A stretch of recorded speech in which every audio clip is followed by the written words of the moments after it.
All right. So welcome all of you. This is a podcast about all things Celeste Bingo. It's called First to 13. I'm one of the co-hosts. I'm Lightning Lead 133, also sometimes just called Lead. And yeah, I'll let my other co-host introduce himself. Yeah, hi. I'm Retrisma. A lot of people just call me Crab. It's easier to say. Reed and I are really excited about putting this together. We're going to talk about pretty much everything relating to bingo. Uh, and we also have a guest here with us. Would he like to introduce himself? Yeah, hi, I'm Owen, OwenPG in Discord and stuff. And yeah, I was invited here by Crab and Reed to talk about some bingo, and I am honored. Yeah, it's a Yeah. very high bar. We don't just choose anyone to commentate bingo with us. Yeah, have to choose the prestigious first round loser of the advanced binge. Of course. So today we're going to be talking about the expert binge that just happened on Games Done Quick Hotfix this past weekend. Specifically, we're going to be talking about the two matches that we personally are the most excited about, the two semifinal matches that happened on day two. So I Yeah, guess we can just jump right into that. yeah, absolutely. We can get started with our first semifinal match, which was a matchup between Gooms and Nikki, both of whom, of course, beat a respective player in order to reach the semifinals. And this was an incredibly intense match, so I'm really excited to go over it. Yeah, So, yeah, yep. So the board that Gooms and Nikki each saw for this semifinals match was pretty scattered. There weren't a lot of concentrated objectives in any one chapter. There was probably about max 2 or 3 objectives in each chapter, and it was a really difficult decision to find out which chapter to skip. So, key objectives on this board. The tiebreaker objective was complete 5 B-sides, but there were also a bunch of berry objectives on this board, including 45 berries, 75 berries, all collectibles 1A, all collectibles 3A, and 20 berries in 7A. Is there anything else I should mention?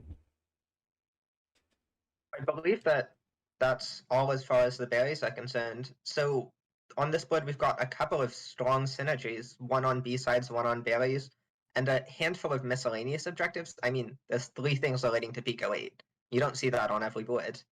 But this board is just very scattered. It's the board you sort of have to play dynamically, just jump yourself into it without a plan and just adapt to wherever the board takes you and whatever your opponent does. And that's always a tough board to play, but it usually makes for exciting games. Yeah. Owen, do you have anything to say? I think you hit most of the main points here. One thing I would say I would comment on this board is there's a decent amount of stuff in Resort, but there's not much stuff you would get first pass. You've got the mess order, you've got Find Letter and Pico, but then the other stuff is all long Pico stuff. There's all collectibles. So, Yeah, and I mean, that's something we'll see play out as we go through this match. Yeah. yeah, So a lot compare of that to. Oh, yeah. go ahead. There's just a lot of setting up for late game on this board and playing around your opponent, and the routes intertwined with each other quite a bit on this board. What were you gonna say, Reed? Yeah, I was just going to point out. Of course, the alternative to to playing 3A is skipping 3A. And if you think, okay, what does Legend Temple get me?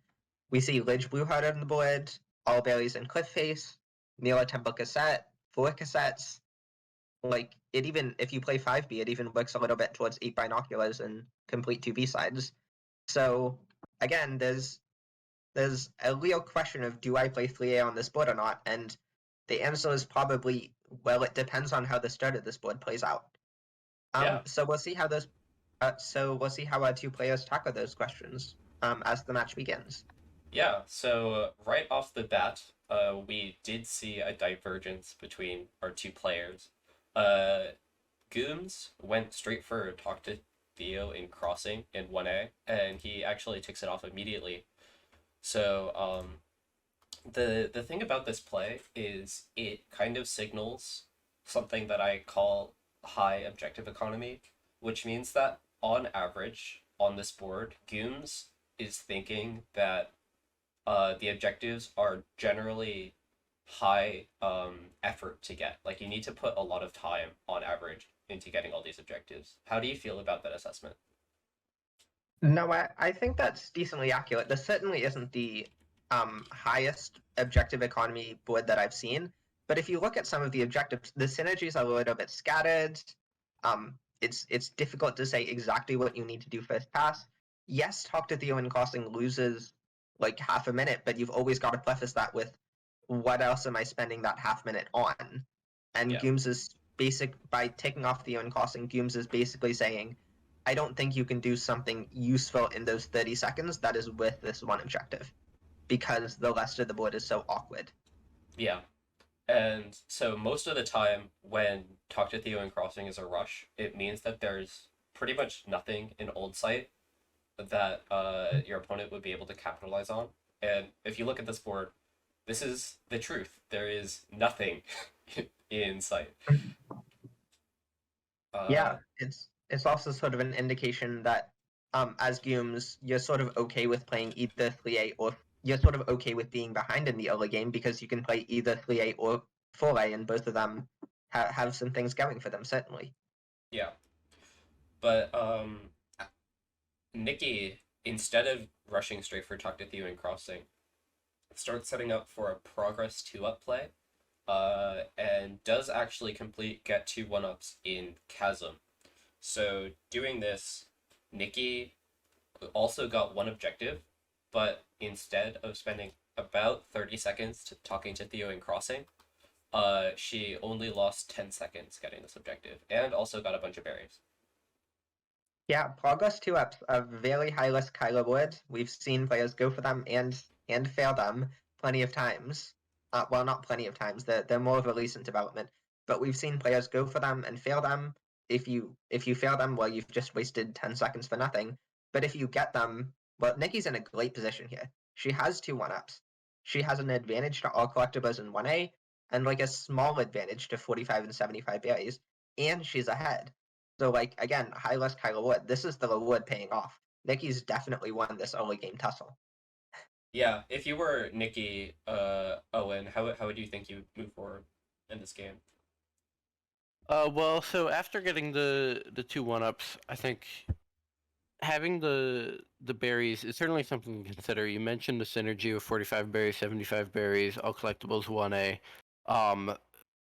But I'd say it's not a huge thing right at the moment. I'd say more important is considering who's ahead, who's behind in progress. And at this point, you know that Gooms ticked Theo and Crossing, so you're probably ahead by at least a little bit. At this point in reality, she was ahead by about 20 seconds because I think Gooms had 1 or 2 like execution things in addition. But you know you're probably ahead by a little bit. So that's something you have to consider going into sight. Although in this case, there isn't really anything in sight, so it won't matter for a bit. But it does lead to considerations in terms of, are you going to grab berries in sight and things like that. Yeah, and something else that is worth mentioning is that going into 2A, you're right that Nikki had about a 20-second lead on Gooms, but seeing that Nikki made the decision to go out of her way to get the old site cassette first pass. So doing that does set up for 4 cassettes, which is on the board, as well as B-side synergy, but it does mean that Nikki completely ceded her progress lead to Gooms, and entering intervention, Gooms had about 10 seconds on Nikki. Yeah, and I think I wonder if at this point Nikki had already decided she was going to go resort. Because that is something we'll see in a minute. And but by getting all these berries and the cassette, Nikki is almost certainly going to be behind. So I wonder if she, at this point, had already decided, I'm going to be behind in progress. I'm going to sacrifice the progress to get the berries, to get the chance for the B-sides later, and then go into resort and not worry about progress too much. Yeah, that's definitely probably something that she was considering, and it's that kind of like mid-game strategy that you only see starting to come into play this early in the game in this expert level tournament and higher level advanced, I think. Yeah, absolutely. I mean, at a beginner intermediate level, I mean, I would just call this a one objective trade and call it a day. But Hmm. there's just so much intricacy that comes into these objectives and comes into deciding every minor decision. Do I spend that 20 seconds grabbing that 2A cassette? That comes in at this expert level. It's really exciting. Yeah. And very intense. Yeah, so status entering old site. Gooms is ahead in progress, but Nikki has extra berries in 1A and an extra cassette in 2A, and their routes immediately diverge. As Owen mentioned, Nikki enters Resort first pass, and Gooms skips Resort and enters Ridge. So, doing this, the players are about even on the expected value from immediately playing these chapters because Nikki can expect, barring lockouts, to get the huge mess order, fine letter and pico 8 in huge mess, and stun to Shiro 10 times first pass, while Goons, playing 4A, is likely to get Golden Ridge Blue Heart, All Berries and Cliff Face, and the Mirror Temple cassette. Yeah, So, exactly. It should be noted that the couple of objectives that were stated for Nikki, the huge mass order given is an any percent order, which means it's really fast. Find letter and Pico 8 and huge mass, that doesn't take very long. Steno Sheila takes a little while, but you don't even need to fully do that first pass if you don't want to. And in the same regard, the objectives for Gooms are relatively quick. Golden Ridge Blue Hat takes a little time, the first Cliff Face Berry takes a little time, but if we look at what they're playing in their respective chapters, even though they're playing different chapters, neither of them is really conceding a progress lead to another, because they're both going for things that are incredibly quick. yeah. And something else that is worth mentioning is Nikki's first objective would be find letter and pico 8 in huge mess if she did that immediately. And Gooms's would be Golden Ridge Blue Heart. And Golden Ridge Blue Heart is faster than letter and pico 8 in huge mess or the huge mess order. Like you get to it faster in the chapter. So Gooms reaches Golden Ridge Blue Heart first and has to tick it immediately because he doesn't know whether Nikki is right behind him in 4A or isn't in 4A at all. And he can't take the risk of not ticking off that objective and losing it. So he's forced to tick off Golden Ridge Blue Heart, which immediately tells Nikki that he skipped 3A, which is huge information. Yeah, absolutely. And Nikki capitalizes on that information because she doesn't tick Find Letter and Pico 8 in huge mass. She doesn't tick huge mass and makes Gooms believe, or maybe makes Gooms question whether she's in plie or whether she's light on his tail. And so Gooms can't afford to skip any Cliff Face Berries. He can't afford to skip Mila Temple. Well, he wouldn't be skipping Mila Temple cassette anyways, but he's basically forced to go for everything and assume that Nikki is lacing him. And that sort of intensity and pressure is also something that's sort of is another aspect that's sort of useful in delaying. Get your opponent to not know where you are. The more nervous you are, the less information you have, the more likely you are to make a mistake somewhere. Yeah, and it's really intense trying to uh, make your opponent believe that you're on a completely different route than you are. And the reality is, Gooms didn't know that Nikki played 3A until she ticked those objectives, and it's totally up to her when she chose to tick them. She ended up ticking them after she completed 3A because of the risk that Gooms might have backtracked into 3A. Uh, and the thing is, Gooms had already finished Rich Blue Heart, All Berries and Cliff Base, completed Ridge, and gotten the Mirror Temple cassette before she ticked off the 3A objectives. So then Nikki kind of had an interesting decision on where to go next. Do you have any thoughts about that? Well, it's a toss-up, really. You can play 4A. What does 4A get you? The answer is, well, there's nothing visible on the board, but it does work towards a couple of things. It works towards 8 binoculars, since there are 3 very fast binoculars in 4A. It works towards 45 and 75 berries, because there's a lot of fast berries in 4A. It works towards 4 cassettes. Nikki, I think, went out of her way a little bit to grab the 3A cassette, which gave Gooms a little bit of extra time. But, I mean, for Nikki, that got her, that basically got her the 4 cassettes objective. And 4A also gives you, I don't know, access to a winged berry, and it lets you contest late game a little bit easier. Well, not that there's too much late game on this board, but it lets you contest late game a little bit easier because, well, 4A is the shorter chapter out of the two. So I think it's perfectly reasonable for Nikki to go 4A after Resort, and indeed I think she does. Well, here's the sticking point in that theory.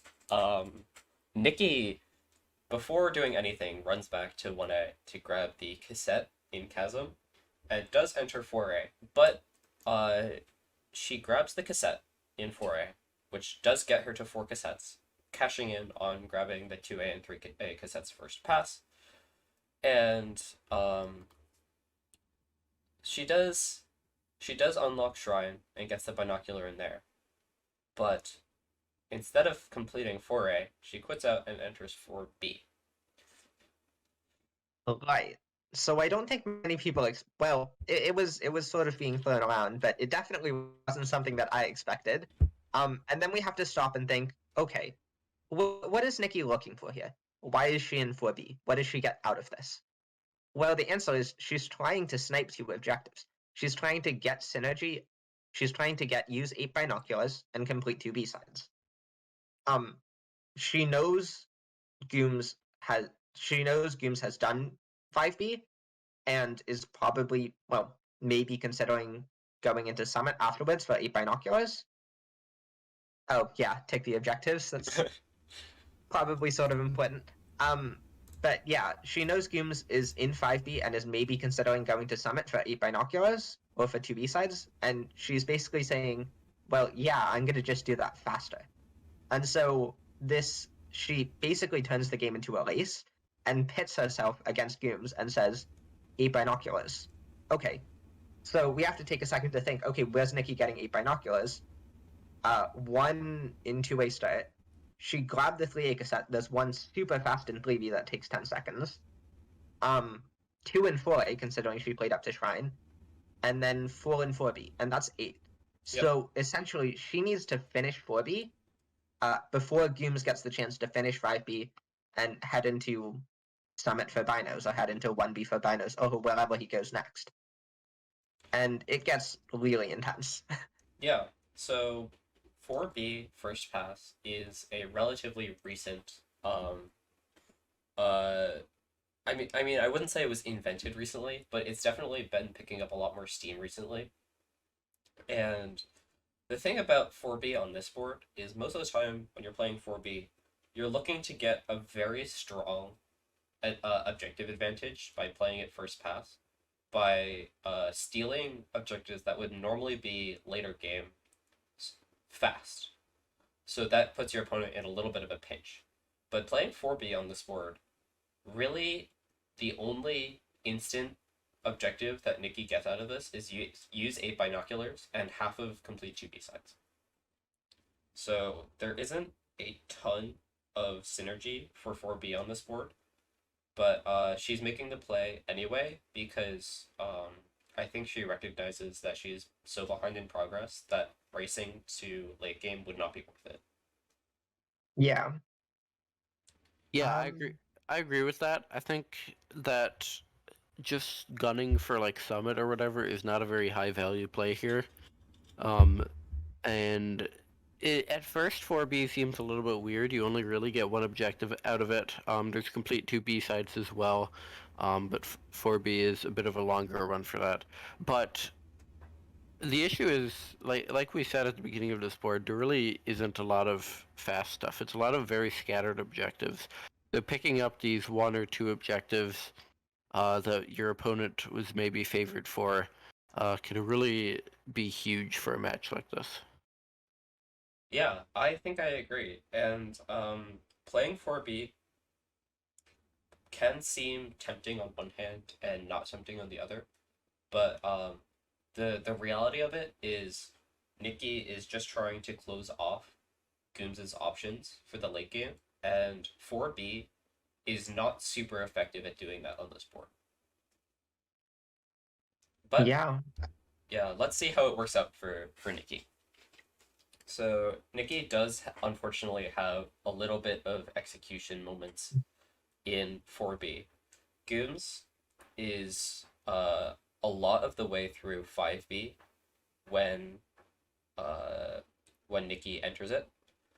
And Gooms actually, once he completed 5B, he went into 1B to try to pick up a few binoculars and get to complete 2B sides. 1B is significantly shorter than 4B, so Gooms does end up winning complete 2B sides. And it wasn't like particularly close because Nikki also 4B was her first B side. So I think Nikki was a little bit surprised to see that take off, but she was still gunning for these 8 binoculars. But after completing 1B, Gooms had exactly 5 binoculars, and he entered Summit to try to win 8 binoculars in 500 meters. And Yeah. go There ahead. are 3 binoculars. Yeah, there are 3 binoculars. In well, I think the second, third, and fourth room at 500 meters. They're all really fast. You can get into Summit and grab all of them within like a minute, give or take. And so that's just an objective Gooms is gunning for. He probably doesn't even know it's a race at this point. And Nikki plays 4B, gets all the binos, gets to the final bino, hesitates for a second, goes, wait, I should get the hut. No, I should get the bino. And in that time where she hesitates, where she tries to find the bino and she goes to get it, but no, it's already been ticked off. And Gooms grabs the objective like less than a second before Nikki would get it. It's incredibly intense. Yeah, Crazy. so Nikki gets locked out of 8 binoculars by less than a second due to a little bit of deliberation. Uh, Yeah. and so this is all of the value from the 4B play going down the toilet, unfortunately. Yeah, it's tragic. And so as Nikki, you've got to think, you've got to be feeling a little bad. You just played a chapter to grab some synergy. You've just lost both of that synergy. You've spent an extra 1.5 minutes in 4B not doing anything when you could have played 4-8. That has to be like really tragic. Of course, Nikki's an expert player, so she's not going to let that get to her. She's still going to try beat this board as best she can. Yeah. Yeah. Now, something I wondered about during the match, on Gooms' side, that I want to hear you two's thoughts on is, what do you think about Gooms going for 1B before going into Summit? Because you win 8 binos a lot faster if you go into Summit first, because you can get the 1K ones too. But I think it's very possible that Gooms expected that 2 B-sides is maybe more likely to be a race than 8 binos, because he had no way of knowing about the 4B play at this point. I think it was just sort of a sense of Gooms going, okay, like just looking at the board and going, okay, what objectives can I realistically get? I can get 2 B-sides and 8 binos, and I can also get 2 B-sides, and I can also, like, if I get the binos in 1B with 2 B-sides, then 8 binos sets up super fast for Summit with me. So I don't think he was really considering, like, whether 2 B-sides is a race objective, because, well, if you think about it, it's not. There's no way that Nikki had, well, unless she, like, played 2B first pass or something, which I don't think Gooms expects. There's just no way that Nikki could really be contesting that. So I think it's just Gooms' way of saying, okay, these are fast objectives for me, and not so much that they could be contested as much as they work towards things, and everything else on this board just doesn't look that appealing. Yeah, you're And right. that entering Summit would get 8 binoculars faster, but Gooms is basically just saying 1B is a higher value play because Summit, the first like true Summit objective is 20 bears in 7A, which is a very long time investment. 1B is like, less than 2 minutes. And as we mentioned at the top, objective economy is very high. If Gooms can win, complete 2 B-sides, and signal progress to complete 5 B-sides, that's a pretty valuable play. Yeah, exactly. And so the game continues, and the players look at the board, and just like us, they go, "Okay, what do you do?" Nikki decides, "Okay, let's head into 500 meters. Let's grab the winged berry." There's 7 winged on the board. Nikki more or less has access to 7 winged she almost has access to 7 winged. She hasn't actually completed Shrine, but she can grab another one instead. Yeah. Um, So Nikki does skip Temple, worth noting, to enter Summit, and yeah, Yeah. I should have said that. that's all right. And both players actually quit out at 1,000 meters, after completing, fast berries, wing berry, whatever. But the most important thing about that is Gooms is at 8 berries exiting 1,000 meters, and Nikki's only at 5. And 20 berries in 7A is on the board. So we'll come back to that a little bit later. Yeah, it's a question of how much time do I want to spend now prepping for something later versus how valuable is my time now. Because as a bingo game goes on, the objectives become sparser and sparser, and things take longer and longer to do. So 10 seconds in the early game is not like the same width as 10 seconds in the late game. And so Nikki's got to gauge, okay, it's faster to get these berries now on first pass, but I don't want to get too many, or else I might lose some key objectives. And it's just a really tough decision to make in that moment. How many are going to grab? Gooms decides to commit to it a little bit more than Nikki, and we'll see how that plays out. Yep. And each player, after completing 1,000 meters, decides to go into different chapters. Gooms exits Summit first and runs into 3A. So the thing about 3A on this board is Nikki played 3A first pass, probably assuming that the 2 Pico 8 objectives on the board, reach outside in Pico 8 and complete Pico 8, would be generally safe as late game synergy for 3A.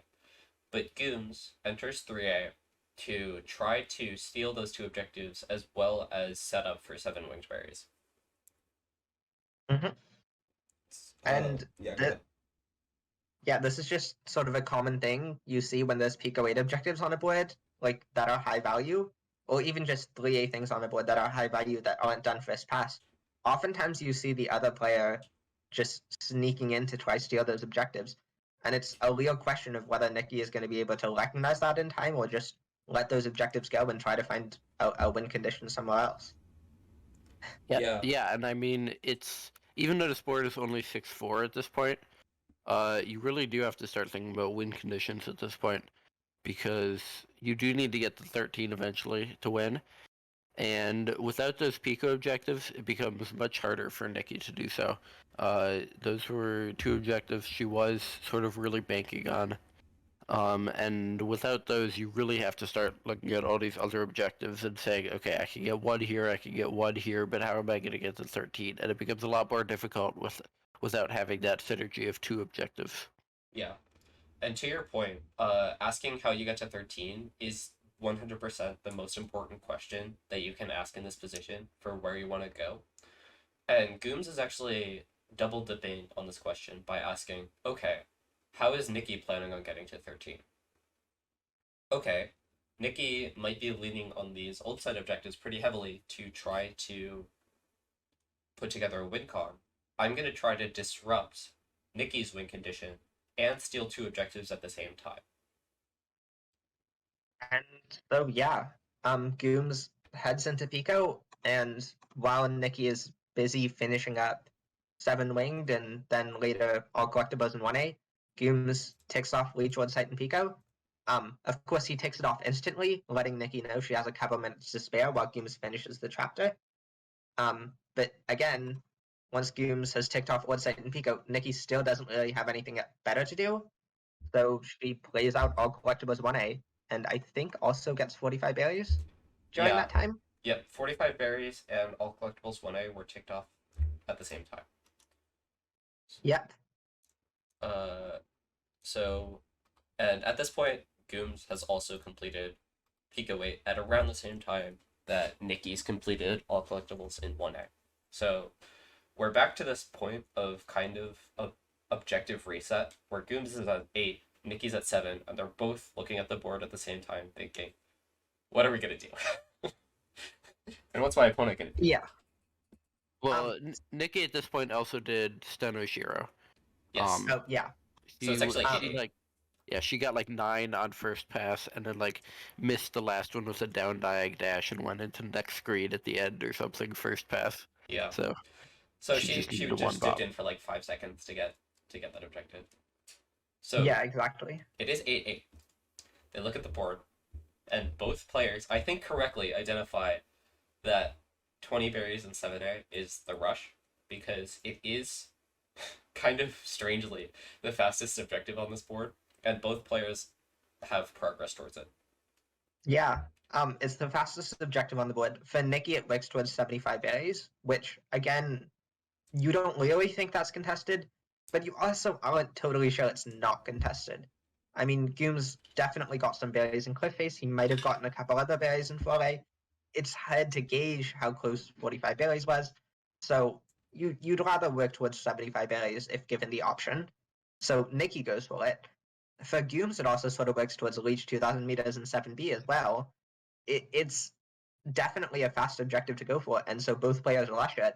As we mentioned earlier, Gooms has 8 berries, Nikki has 5, and so we enter a riveting race where the players are practically synced entering Summit, and it's just who can grab these 20 berries the fastest. Yep, and both players do need to play until near the end of 1,500 meters to get these berries. Both players also get the Summit cassette on the way. Coombs gets the gem in 1,000 meters for some reason.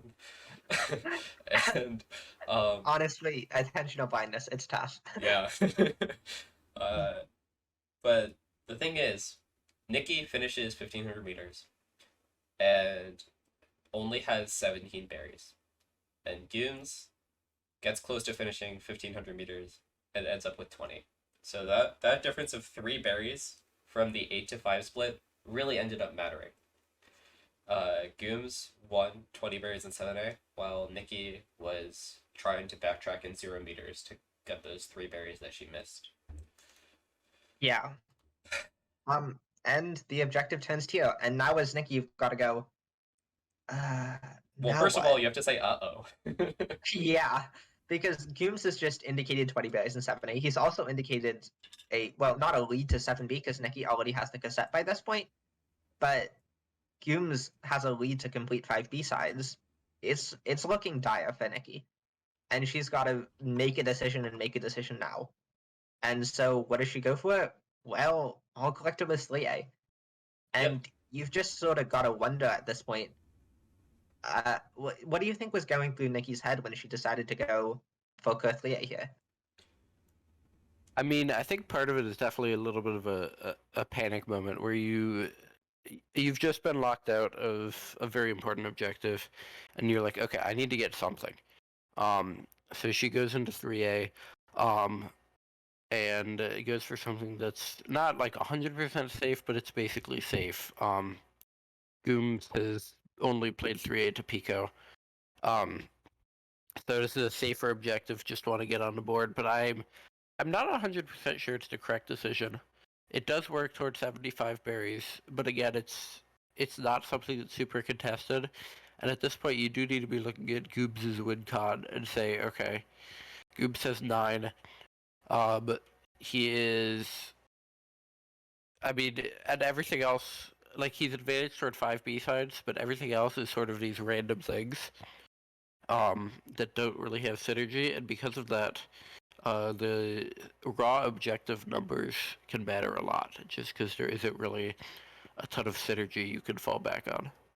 Yeah, you mentioned that most of these objectives don't have synergy, but there are two objectives that do have some synergy. Not a lot, but a little. And those two are Glabless Hollows and Reflection B-side. And those are what Gooms chooses to do. He decides to go, okay, well, there's two objectives that are sort of in the same chapter, so I might as well do one of them. And he lushes Glabless Hollows, which I think is a slightly better play, just because once you take off Glabless Hollows as Gooms, you have a lead to complete 5 B-sides to Reflection B-side, and then you just need one more thing. And that thing could come from anywhere, really. It could be Temple A-side, it could be 1 key and Celeste, it could be Leech 2000 meters and 7B. And so I think that's a really strong play from Gooms. And I'm sort of surprised that Nikki didn't actually go for it herself seeing it. But, it's a tough decision. You're sort of panicked at that point. Yeah. So something else that goes into this decision is Nikki saw the tick for 20 berries and 7A a little late. And she had played through a little bit extra 0 meters than she needed to. So I think something that was probably going through her mind is, oh crap, Reflection isn't safe for me because I don't want to challenge Gooms to a Glabless Hollows race. So instead, she fell back on two objectives that could have been win cons. They were pretty safe. And meanwhile, Gooms was attacking some of the more pressure points on the board. So yeah, I guess moving on. Unless you have something else to say. Gooms takes off Glabless Hollows while Nikki's still stuck doing all collectibles in 3A. And as Nikki, you've got to sort of be panicking now because you see Reflection B-side and you see 5 B-sides, and you have to think, okay, do I really have to win everything else on the board? Well, luckily for her, Gooms makes the decision to go for Reflection B-side immediately and cement that lead towards 5 B-sides. And so he goes for it, and Nikki has a couple minutes to prepare. Well, she finishes out all collectibles 3A, she finishes out 75 berries, and then she has the choice to make. Gooms, she doesn't know this, but Gooms is in Reflection B. She sort of needs everything else on the board. What do you choose? There's 1 key in Power Source, there's Mila Temple A-side, and there's Leech 2000 meters. And Nikki needs all 3 of them to get to 13. The fastest is 1 key in Power Source. The next fastest is Temple A-side, and the slowest, I think, is Leech 2000 meters. But at the same time, you know that Gooms has the access to the cassette for 7B because Gooms ticked off 20 berries in 7A. What is he going to go after? It's such a tough choice to make. Nikki decides. Sorry, huh? I'm going to jump in quickly and say that Reach 2000 meters is faster than Temple A-side from Debs. Oh, okay. I did not know the specifics of that. I knew they were both around 3 minutes, but yeah, I didn't know exactly. Anyway. I mean, yeah, Anyways. this is basically just a guess, I think. I mean, you have to pick what Gooms chooses, basically. And it's hard to say. The issue is that for all 3 of these objectives, progress toward them for the 2 players is basically tied. So there isn't really, like, you can't really use that as a predictor of what Gooms might do. You basically just have to guess which one he's going to decide to go into. Yeah. And yeah, it's tough. It's really tough. And this is kind of the situation that both players wanted to have, is forcing the other player to guess by kind of closing off other synergies as quickly as possible and getting to a place where it's a miscellaneous objective race and you have an objective advantage. Mm-hmm. So Gooms finishes 6B. Nikki actually finishes 1 key in Power Source a little bit before Gooms. And Nikki is forced to insta-tick key in Power Source. Gooms delays Reflection B-side a little bit. And both players enter 7B at nearly the same time. Nikki enters 7B about 20 seconds ahead. Yeah. So Nikki has the information advantage here, which I think is something to point out, because Gooms has ticked off 20 berries in 7A. Gooms probably thinks 7B is safe. Gooms doesn't totally know if Nikki has the cassette, Of course, there was that dead period for a while where Nikki didn't tick anything, so he doesn't know exactly what happened in there, but he probably thinks, okay, 2,000 meters is probably safe for me. I can go for it, tick it off, and then tick off, and also tick off Reflection B, and then I can win. And so Gooms chooses not to multitask. He chooses to lace for 7B, and Nikki does the same. And these two players are going to reach 2,000 meters as quickly as they can, and it's really intense. Yeah.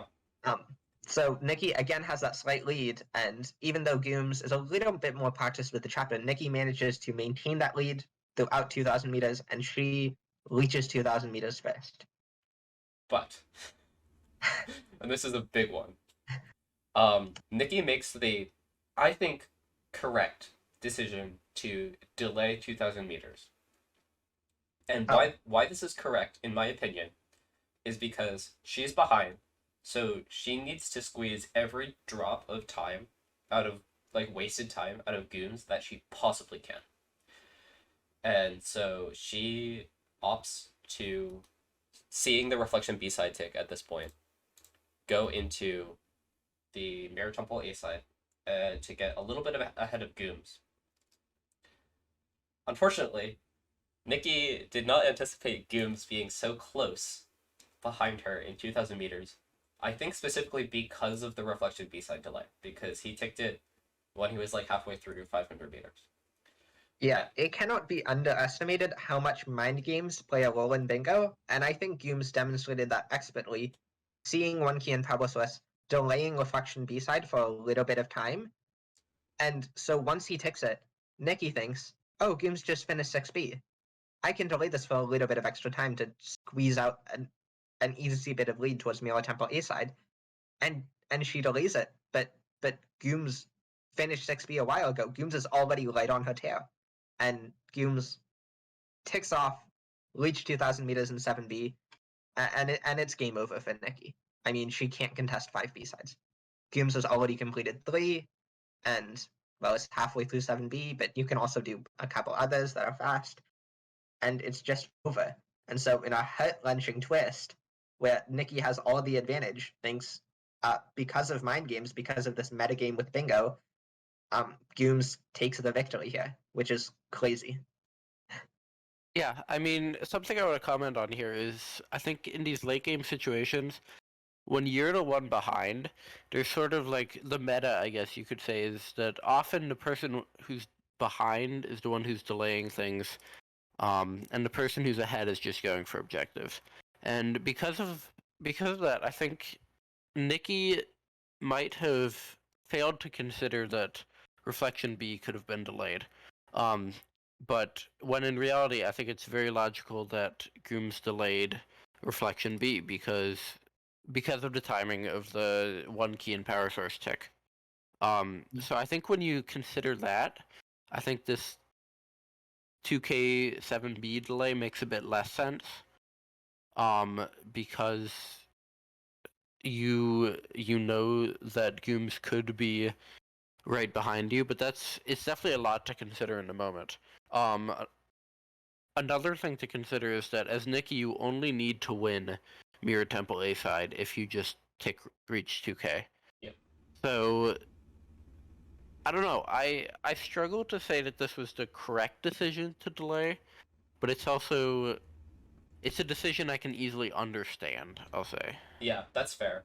So something that I'm going to emphasize though is that if Nikki wins 2,000 meters, it's not that she does Mirror Temple A side. She has to win Mirror Temple A side. It is 100% required for her to win this board, and she delays so long, I think, because she might be afraid of Gooms' execution. I'm not 100% sure about this. Don't quote me on it, but I think she's just trying to be as safe as possible in setting up to win Mirror Temple A side. Because if she doesn't win that, it's over.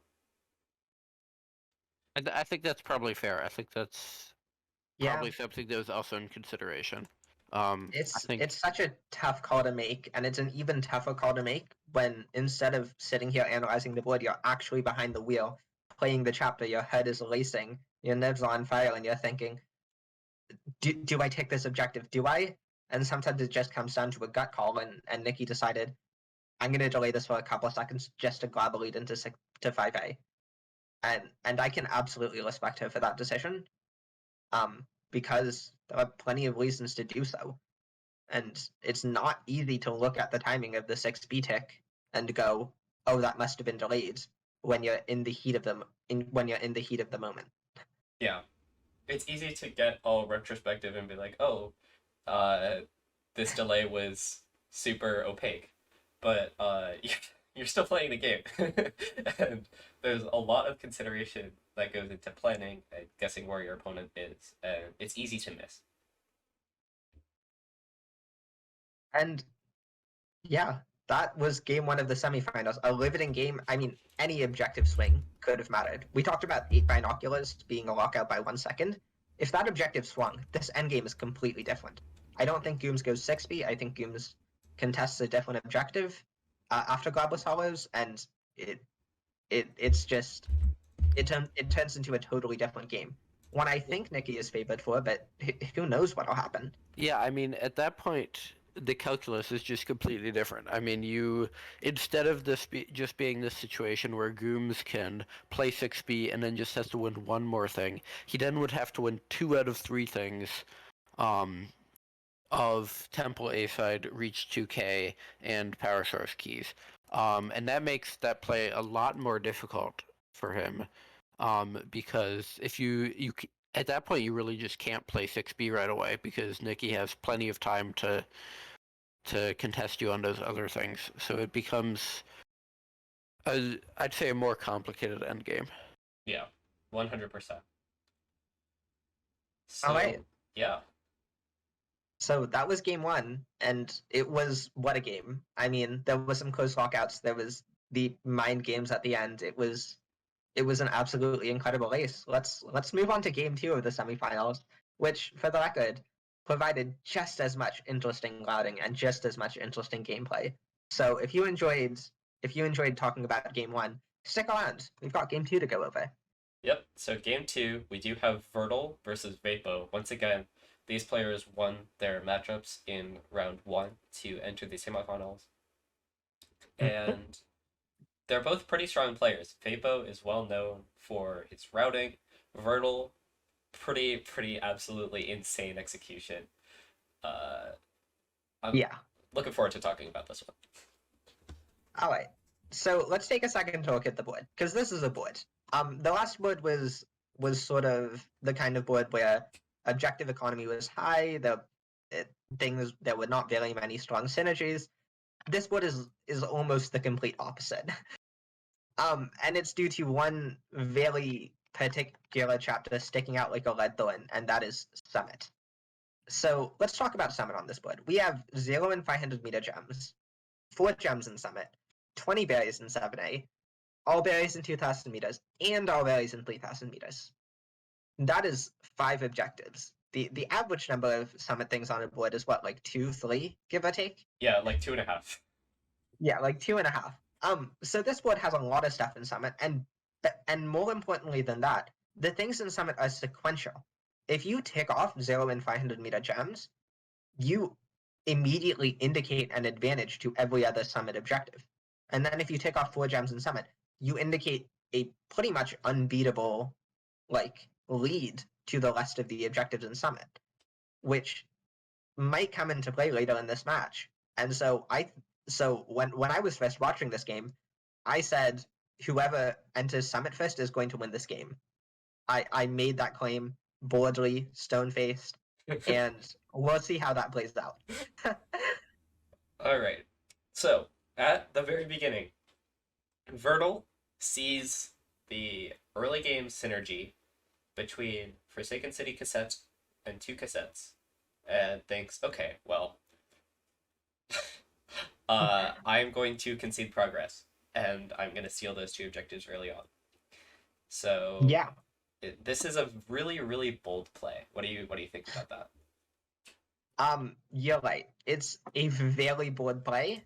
And I think if Vapo gets about a 40-second lead off of Vertil from these 2 objectives, And if Vapo is able to correctly read what Verdo does and just do everything that Verdo does but faster, well, then this game is practically over. And so attention falls to Verdo. Is he going to be able to make that lead and do exactly what Verdo does, exiting site? Or is he going to do something else and give Verdo maybe a chance to catch up? It's a tough call to make. So Vapo, with his execution, well, with his 40-second lead, grabs the Awake Berry, and then he looks at the board and he goes, okay, do I skip 3A or not? And that's a tough decision to make on this board. Let's talk about it.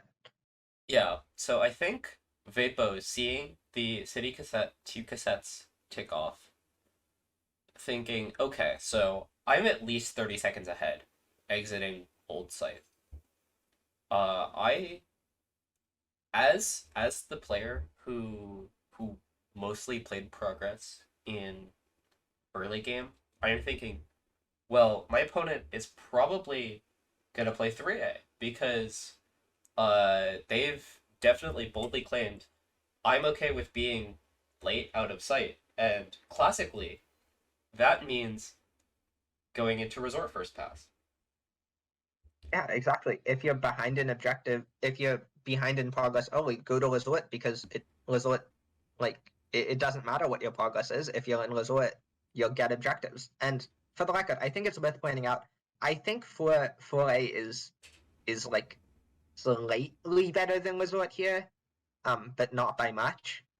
I mean, there's 15 berries in 4A on the board. You also sort of work towards Kill 2 Seekers when you get to 5B. There's a lot of B-side synergy, 5 banners and B-sides, 2A, 2 B-sides, and 3 blue, 3 red hits. And most importantly of all, you get to Summit first.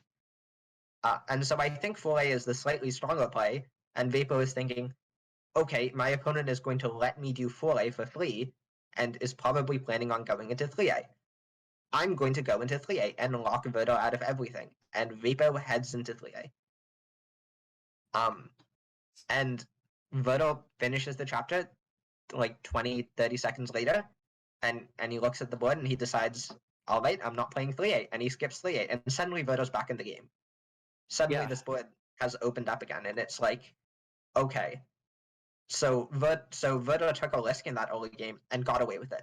He's playing a different route. He can get different objectives, and all of a sudden he's in a pretty nice position. Yeah, I mean, I think this decision as Vapo is really like, I think going into Ridge is the safer play. You're basically saying, okay, I'll go into Ridge.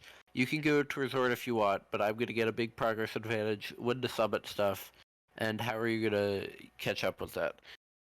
By going into Resort, you're making a little bit more of a gamble by predicting your opponent's going to go into Resort. Because if you know Vertil's going into Ridge, then you really want to just be ahead of them in a Ridge here.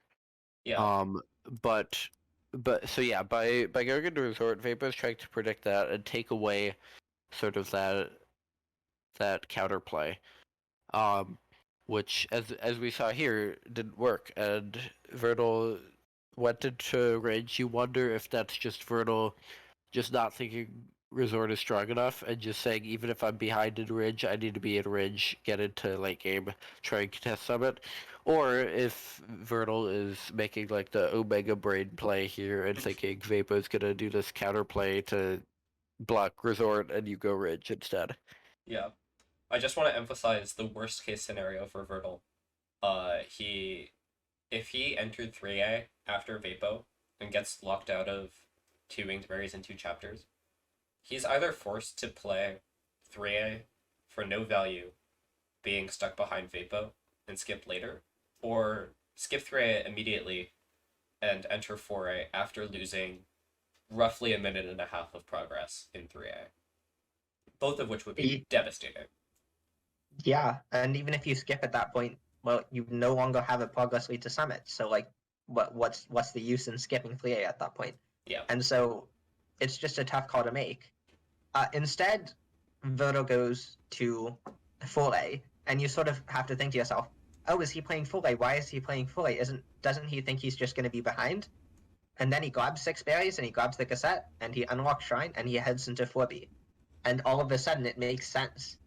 What is Roto doing? Well, he's guessing that he doesn't have the progress lead, and so he's going to try collect these B-side synergies. Except he does, because Vapo played 3A. And around when Verto enters 4B, Vapo takes off 2 winged and 2 chapters. And now the board, well, now these players are locked onto their respective routes. And in a game where I said whoever gets to summit first wins, we have 2 players doing 2 things that are not very progress oriented, which is really funny. Yeah.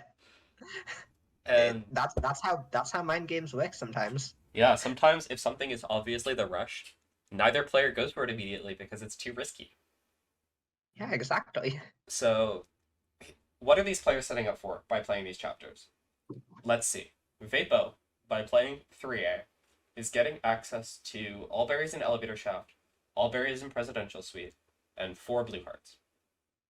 Vertle, by playing 4B, is setting up for 5 binoculars and B-sides, complete 2 A-sides and 2 B-sides, and 3 blue and 3 red hearts. Both of these line up for all berries and into the core. So, oh, also, Vapo is getting access to Pico 8 for 5 berries and Pico 8. Oh yeah, that's another thing. Yeah. And but there's another thing to notice. Verto has the information advantage here. Verto knows that Vapo is in 3A. Vapo does not know that Verto is not in 3A. So Vapo is forced to play these 3A objectives, especially all berries and elevator shaft. That's not a fast objective.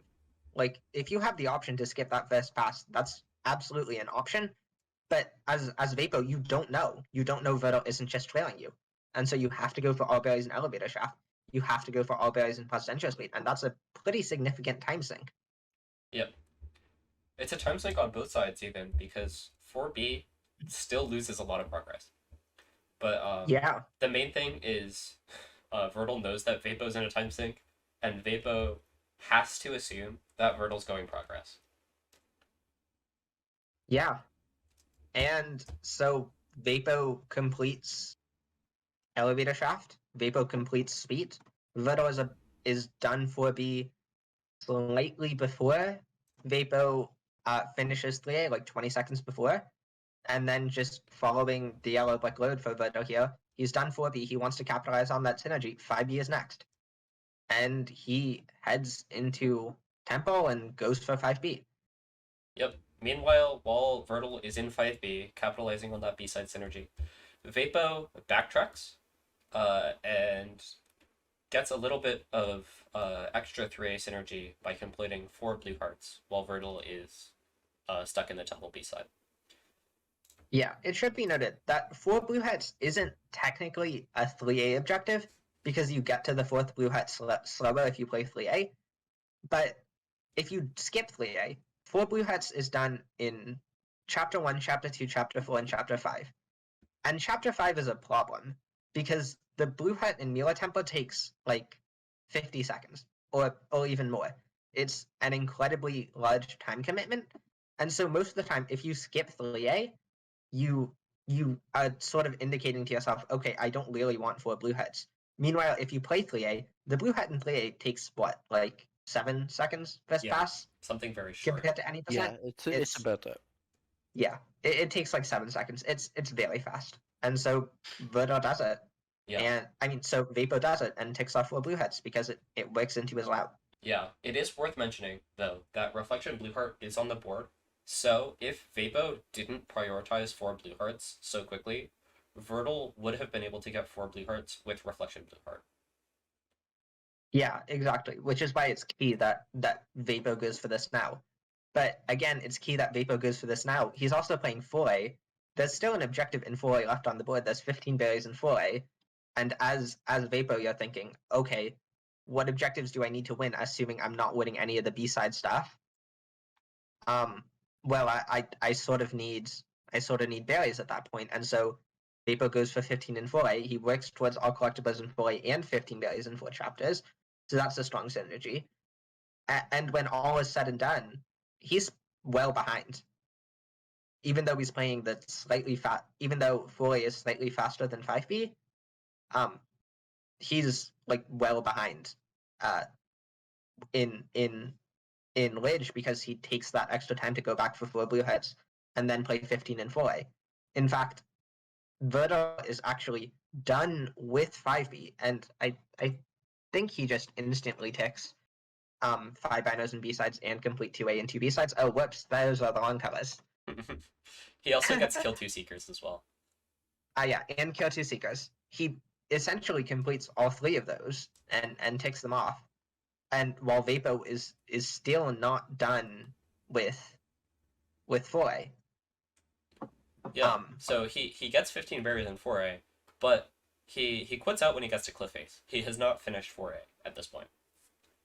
I believe he actually gets 20 berries in 4A. Yeah, he spends a lot of time in 4A. He gets, I think, the first 6 start berries, all but 2 of the shrine berries, and I think all the berries in Orchvale. He gets a lot of them. Yep. And this is strong specifically only for all collectibles in 4A, because 15 berries in 4 chapters, you only need 15 for. It's in the name. Yeah. In fact, I think it's even a little bit worse than that. I think Vodal gets all the way up to Summit and takes off 0 and 500 meter gems as Vapo is entering Cliff Face, which sounds insane, but Vapo's been spending a lot of time on these berries. He's been going for some of these slow berries. And so Vodal is first into Summit. And he's not just first into Summit. He's first into Summit with 5 objectives ticked off. Well, 6 objectives ticked off. And a healthy lead to 3 blue and 3 red heads. This game looks over. Like, I don't really know how to say this, but Vapo is in a position where Verda has the Summit lead and has everything else he wants. And and that has to be devastating for Vapo at this point. And Yeah, I mean, you can keep going if you had something else to say, but I mean, Vernal has gotten himself into a position where we have seen 12 objectives ticked off, which is really a lot more than I was expecting to see before anyone entered Summit. Or there were 11 before anyone entered Summit. Like we were talking about at the beginning of this board, like we really expected this to be more of a Summit race because Summit was so valuable on this board, but instead we've seen like half the board ticked off before anyone even enters Summit, and it's in a roughly even position in terms of objectives, which means that Vernal, by entering Summit first, has like 10 objectives basically just by getting the Summit stuff, which is just a massive position. Yeah. So what does Vapo do to come back from this? So Vapo quits out at Cliff Face, seeing the Summit tick off, thinks, okay, there's no way I'm getting to Summit and winning those Summit objectives now. It's too late. So Vapo identifies the fact that those objectives are lost to him, and he chooses to go into the core berry. He already has 4 cards, so it's pretty low time investment, but this tick off signals to Vertal that Vapo doesn't care about progress and doesn't care about the late game. Right. So Vertal finishes out. I mean, whoops. That's okay. Vapo finishes out into the core berry just as Vertal finishes out 500 meters because he was playing 0 meter and 500 meter gems. And I guarantee that while Vapo is going for into the core berry, while he's hopping, while he's waiting for that head gate, he is staring at the board and trying to desperately count to 13. He's thinking, how do I get 13 objectives without Summit? Without late game? Yep. All right, let's do it. Vapo is currently at 7 objectives. What can he feasibly get in any universe?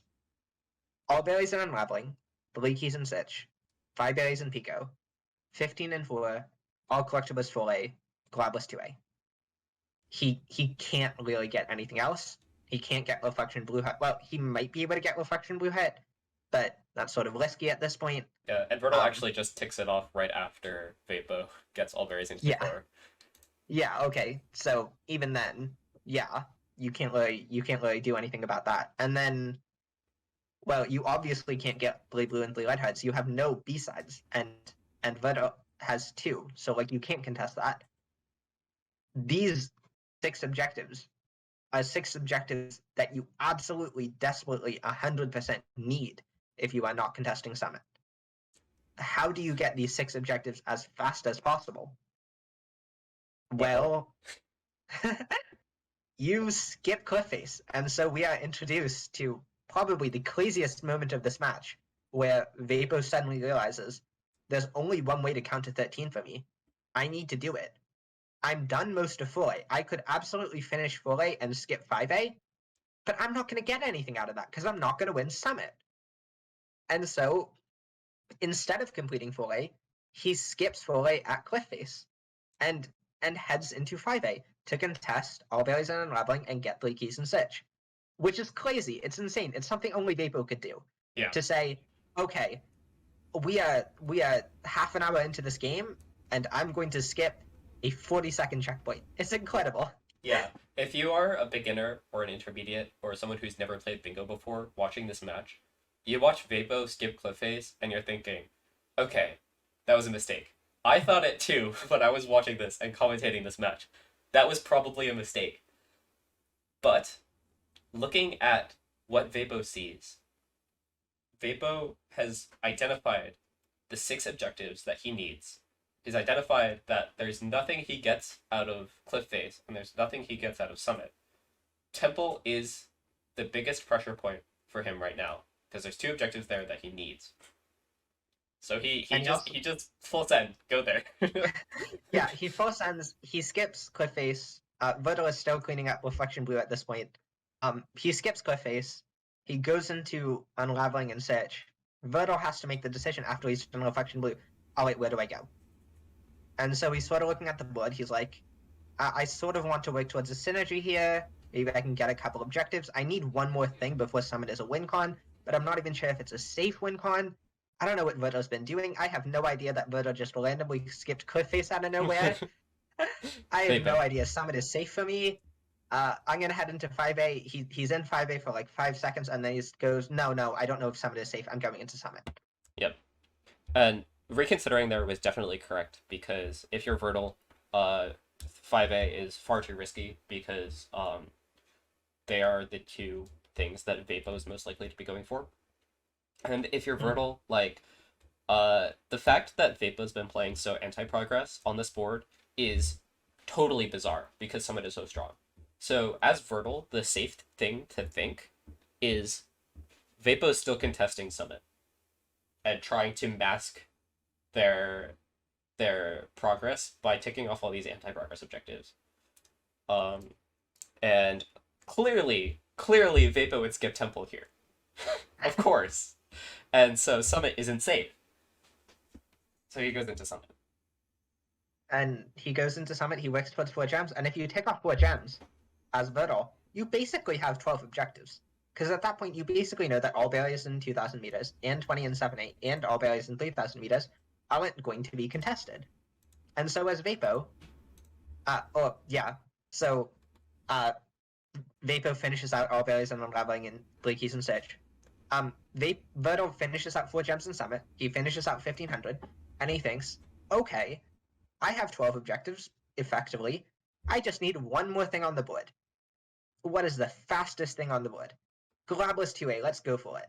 And that would be an incredible play. It would be a stellar example of counting to 13 properly. If Vapo wasn't already in that chapter. Exactly. And so after 3 keys in Search, Vapo goes, what do I need to win? What is the fastest thing I need to win? He probably doesn't have access to 5 berries in Pico. I've indicated progress to both of the barely things, to Focus 4A and 15 and 4. The only other thing is Glabless 2A. Got it. And Vapo gets into Glabless 2A 20 seconds before Virto does. It's insane. Yep. Another option would be 5 berries in Pico. It's a little bit longer than Glabless 2A, but it's also something that Vapo is maybe less expecting to be contested. Yeah. Yeah, for So Virto there, you could guess, okay, maybe I should go 5 berries Pico instead. But you need one objective. What's the chances you get locked out of everything? Like, come on. But then another thing to consider is that if you go Glabless 2A first, Like Vapo has mess unlocked. So if you go Grabless 2A first and get locked out, Vapo is going to then also be able to win 5 berries and Pico fairly quickly. Whereas if you do Pico first, then if Vapo locks you out, then it's basically a tied race into Grabless 2A, and you have a chance of sniping that one. Yeah. So I think after some analysis, 5 berries and Pico is maybe a slightly better play. But just seeing this in a match, I would probably also go Grabless 2A. Just because you see, okay, I need one objective. This is a miscellaneous thing that they can't really have too much progress for it, so I'm just going to go for it. Yeah. But unfortunately for Vertle, he was behind entering Grabless 2A. He did catch up a little bit due to faster execution, but Vapo still wins the objective, which is huge for Vapo. It was pretty much 100% required that he gets that. Because if he doesn't, he is either forced into playing B-sides or Summit, both of which Vertle has a huge advantage towards. And Vertle is still in the position of needing one objective outside of Summit to win. And yeah, Verto looks down at the board and he sort of panics. He's like, where do I get this objective? 15 and 4. 15 and 4. Vapor's already indicated progress. Our collectibles in 4-8. Vapor's indicated a lot of progress. Get 5 berries in Pico 8. I don't have mess unlocked. I'm not going to win that race. What do I do? What do I do? And so in this moment, when you're just thinking and panicked, it's always better to do something than it is to do nothing. And so Verto makes probably not the best call, but it's a call. And he goes into 2B and he says, I'm going to finish at 3 blue 3 red while I think, while I figure out what to do. Yeah. And so Verto heads into 2B. It's probably not the correct choice, but it's a choice. And it's better than nothing at this point. Yeah. It's better than sitting and thinking for 40 seconds. And just explaining why we're saying it's probably not the correct choice. It's not contested by Vapo at all. And as Vertle, you could probably guess that. It's not immediately obvious, but if you're Vertle, you can probably identify the 3 objectives now that Vapo needs to win, and 3 blue and 3 red hearts is not on that list. Yeah. But Verto decides, okay, I'll play 2B. In the meantime, Vapo takes that little extra bit of time to finish off, get 5 berries in Pico 8. He takes it off. For the record, the score is 11-8, but it's still Vapo. Verto does not finish Libby 3 red. Oh, sorry. Sorry. Yeah. So what happens is Vapo takes off 5 berries in Pico 8 as Verto enters the final checkpoint of 2B, and Verto goes, okay, quit out. I've got to contest something in the win con. Because Verto has spent this time in 2B leading the board and realizing, okay, there's a win condition with 15 and 4, and all collectibles 4-8. I need to break that somehow. I don't know how. And yes, despite the score being 11 for Vapo to 8 for Verto, this is still Verto's game to lose. Because of how strong of a hold he has on 4 of these objectives. At this point, there's really only 2 objectives that Vapo can contest, and Verto needs one of them. And he has to make that call. He has to decide, okay, which of these 2 am I going for? So, and he goes for 15 berries in 4 chapters, because yeah, it's totally a 50-50. And as Vertle, I think the main assumption that you're making is that all collectibles in 4A is faster for Vapo, so it's logically the first one that he would go for. But as Vapo, you probably think that Vertle's thinking that, and identify the 15 barriers in 4 is more contested. Yeah, it's mind games all the way down. There's no winning. And so what ends up happening is Vapo goes for 15 berries in 4 chapters. He goes to 1A to grab 15 berries. Verto is right behind him, 15 seconds behind him. But Vapo already has all the berries in 4A. He already has a lot of berries in 3A. He's ticked off shaft berries and sweet berries, which sort of is advantage towards him. Vapo just has a strong lead towards 15 and 4. And so Verto finishes off 15 in 1A. In the meantime, Vapo has already done 15 in 1A and like half of 15 in 2A. Verdo heads into 4A to finish out 15 berries in that chapter. Vapo finishes out 15 in 2A and then 15 in 3A, and then takes off 15 berries in 4 chapters. And the objective, which Verdo was hoping to contest, turns blue. And now it seems sort of hopeless for Verdo. You have to win an all collectibles 4A race. You don't know how much progress Vapo has towards this objective, but it's very close. I think Verdo is pretty much done Shriner by the time 15 and 4 gets ticked off. Yeah, I think he's actually what only needed start berries at the end. At the end of the all collectibles 4A race, yes. Yeah. So we get into an all collectibles 4A race. It's incredibly tense. Both players know at this point that whoever wins this objective wins the game. Yes, the score is 12-8, but still whoever wins this objective wins the game. Again, there is a stronghold on the 4 remaining objectives.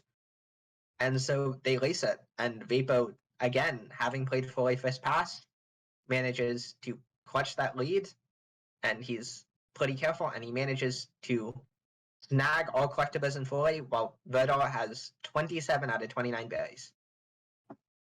Totally And that's insane. GG. Yeah. Yeah. I mean, this is quite possibly the closest 13-8 bingo match that has ever happened. Yeah. And in this whole binge, there were actually a few matches sort of like this where the final score didn't look super close, but the match was actually super close. And if like one thing had gone differently, then the result could have been totally different. But yeah, this is a very extreme example of that, where Fertile basically has these last 4 objectives. So. Yeah. So just talking about the game a little bit granularly, why do we think why do you think Vapo won and Verdo didn't? I think it was mostly just because Vapo was able to count to 13 faster. And he understood what objectives he needed to get to 13. And he had a little bit of luck on his side, absolutely. But he grabbed those objectives and rushed for them. And Verdo was sort of left straggling for a little bit, thinking, okay, what do I go for? This? No, I have to go for this. It's crazy. And so Vapo sort of thinks, Verdo sort of thinks, okay, I just need one more objective. I need Godless 2A, or maybe I need Get 5 berries and Pico 8s, or no, maybe I need Full Clear 4A. It's just not committing to exactly one thing that he needs is, I think, the problem. I mean, yeah, there's a point where this match is what, like, it was like, we were talking about it was like 6-5 or something, and it seemed like Vertil had basically a win off of just the summit stuff. But Vapo did an incredible job here of prioritizing great things. Building a win con out of basically just a bunch of random objectives. And Vertil, I think Vertil definitely could have still won this match with just very slightly better prioritization of objectives. We talked about the moment with Pico and Grabless 2A, but that was basically a guess. But then there were also a couple times where Vertil spent maybe a little bit more time going for his win con objectives as opposed to contesting the stuff Vapo needed to win. Yeah, and then those last berry races just came down so close. So there were so many small things that went in Vapo's favor that were able to allow him to win this match, but this was just an incredibly close match. So yeah, I mean, we mentioned that while Verdo was sort of panicking, he went into 3 blue and 3 red, and he played 2B for like a minute. The final all collectibles for a race was decided by less than a minute. So again, that extra hesitation as Verdo, just knowing to not panic and understanding that you have to do what you have to do in order to contest the win condition of your opponent. Like, if you just do that immediately, well, it's such a tough thing to do when you're actually in the moment of the game. But again, Vapo was able to count to 13 faster, which is crazy that it happened that way. Yeah, and I mean, in the heat of a match, it's so easy to forget about these win con things. Like, we're talking about it now, but when you've just been playing, you just got locked out of Grabless 2A, you're panicking, you want to just, like, make progress. You don't want to get locked out again. But really, what you do need to do is you do need to contest those contested objectives. You can't just fall back on the things you already have. You have to contest those things, and Vertil was just a few seconds too slow in doing that, and that cost the match. Yep. I mean, I started this match out with the bold claim that whoever gets to Summit first is going to win this game. And I am proven completely wrong by Vapo in maybe one of the most spectacular endings to a bingo match possible. I mean, this was incredible. I really don't know what to say. I'm very thankful to Vapo for providing us with this and for proving me wrong. So congratulations, because wow, was that a delight to watch. Yeah, and with that, this marks the end of our first ever episode of First to 13, the Bingo podcast. I'd like to thank Owen for joining Reed and I. Yeah, I mean, it was a pleasure. I'd love to be back sometime. Yeah. Yeah, huge shout outs to Owen. Yeah. And And thank you all shoutouts for to coming all out. the players too. Yeah. Oh yeah, not just the handful of players we showcased, but all the players in the expert binge. We had some insane games, and I'm super excited we got to talk about a couple of them in a little bit more depth. Yep. So we will put all of the runners like social media information in the description. We'll also put a link to the VOD from GDQ of the race if you want to watch it firsthand if you haven't already. And yeah, we'll be distributing this in several ways. We'll put it on YouTube. We'll probably put it on things like Spotify and Apple Music and stuff. So look out for more episodes of First to 13 coming out, hopefully weekly, on websites near you. Yeah.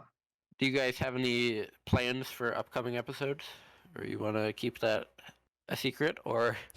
I think we'll keep that a little bit tight-lipped for now. But if you are a beginner hoping to learn some introductory bingo routing, keep an eye out. Yeah, we might have something just for you. All right. And yeah. Yeah, thanks for joining us. Yeah, thanks again for having me.